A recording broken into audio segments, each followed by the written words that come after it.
بسم اللہ الرحمن الرحیم۔ السلام علیکم۔ رکانہ بن عبد یزید نامی ایک خوبصورت، بہادر اور ذہین مرد تھا۔ یہ عرب کا نامی گرامی پہلوان تھا۔ بہت سارے پہلوان آئے جنہیں اس نے ایک ہی داؤ میں پٹک کر اٹھنے کے قابل نہ چھوڑا۔ وہ وحشی انسان تھا، صرف لڑنا مارنا جانتا تھا۔ ایک دفعہ مسلمانوں کو تنگ کرنے والے 3-4 آدمیوں نے ایک دن رکانہ پہلوان کو خوب کھلایا پلایا اور اسے کہا کہ محمد صلی اللہ علیہ وآلہ وسلم کسی کے ہاتھ نہیں آتا، نہ اپنی تبلیغ سے باز آتا ہے اور نہ ہی کسی سے ڈرتا ہے، اور لوگ اس کی باتوں کے جادو میں آتے چلے جا رہے ہیں۔ کیا تم اسے سیدھا نہیں کر سکتے؟ رکانہ نے کہا کہ کیا تم میرے ہاتھوں سے اس کی ہڈیاں توڑوانا چاہتے ہو؟ رکانہ نے بہت ہی بڑے تکبر لہجے میں کہا، لاؤ اسے میرے مقابلے پہ، لیکن وہ میرا نام سن کر مکے سے بھاگ جائے گا۔ نہیں، میں اس کے ساتھ لڑنا بھی توہین سمجھتا ہوں۔ اس نے اکسانے والے آدمیوں کی بات نہ مانی۔ وہ کسی پہلوان کو اپنے برابر سمجھتا ہی نہیں تھا۔ مسلمانوں کے دشمن خاموش ہو گئے، لیکن سوچتے رہے کہ محمد کو رکانہ کے ہاتھوں گرا کر آپ کا تماشا بنایا جائے۔ نعوذ باللہ۔ مکے کے یہودی خاص طور پر رسول کریم صلی اللہ علیہ وآلہ وسلم کے دشمن تھے، لیکن وہ کھل کر میدان میں نہیں آتے تھے۔ وہ خوش تھے کہ اہل قریش آپس میں ایک دوسرے کے دشمن ہو گئے ہیں۔ انہیں پتہ چل گیا کہ قریش کے کچھ آدمیوں نے رکانہ پہلوان کو اکسایا ہے کہ وہ رسول کریم صلی اللہ علیہ وآلہ وسلم کو کشتی کے لیے للکارے، لیکن وہ نہیں مان رہا۔ ایک روز رکانہ رات کے وقت ایک گلی سے گزر رہا تھا کہ اس کے قریب سے ایک بڑی حسین و جمیل لڑکی گزری۔ چاندنی رات میں لڑکی نے رکانہ کو پہچان لیا اور مسکرائی۔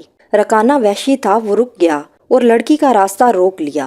کیا تم جانتی ہو کہ عورت مرد کی طرف دیکھ کر مسکراتی ہے تو اس کا مطلب کیا ہوتا ہے؟ رکانہ پہلوان نے پوچھا، کون ہو تم؟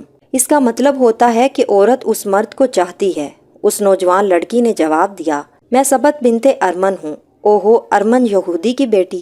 رکانہ نے کہا، اور لڑکی کے کندھوں پر ہاتھ رکھ کے اسے اپنے قریب کر کے بولا، کیا میرا جسم تجھے اتنا اچھا لگتا ہے، اور کیا میری طاقت؟ تمہاری طاقت نے مجھے مایوس کر دیا۔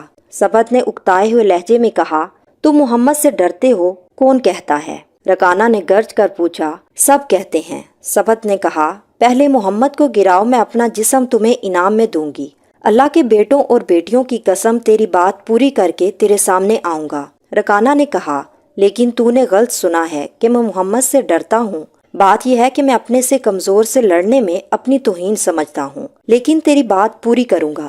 ناظرین، مشہور مورخ ابن ہشام نے لکھا ہے کہ رسول کریم صلی اللہ علیہ وآلہ وسلم نے خود رکانہ پہلوان کو کشتی کے لیے للکارا تھا، لیکن دوسرے مورخ نے جو شہادت پیش کی ہے وہ صحیح ہے کہ رکانہ نے محمد صلی اللہ علیہ وآلہ وسلم کو کشتی کے لیے للکارا، اور اس نے کہا، میرے بیٹے، تم بڑے دل اور بڑی جرت والے آدمی ہو۔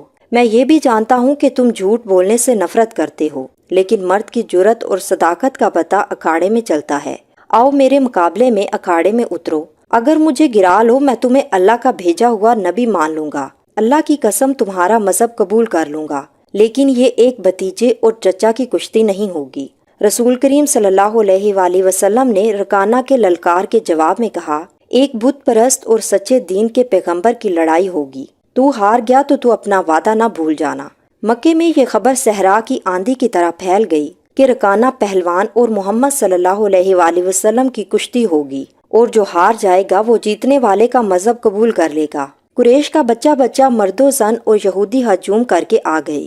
مسلمانوں کی تعداد بہت تھوڑی تھی، وہ تلواریں اور برچھیوں سے مسلح ہو کر آئے، کیونکہ انہیں خطرہ محسوس ہو رہا تھا کہ قریش کشتی کو بہانہ بنا کر رسول کریم صلی اللہ علیہ وآلہ وسلم کو نقصان پہنچائیں گے۔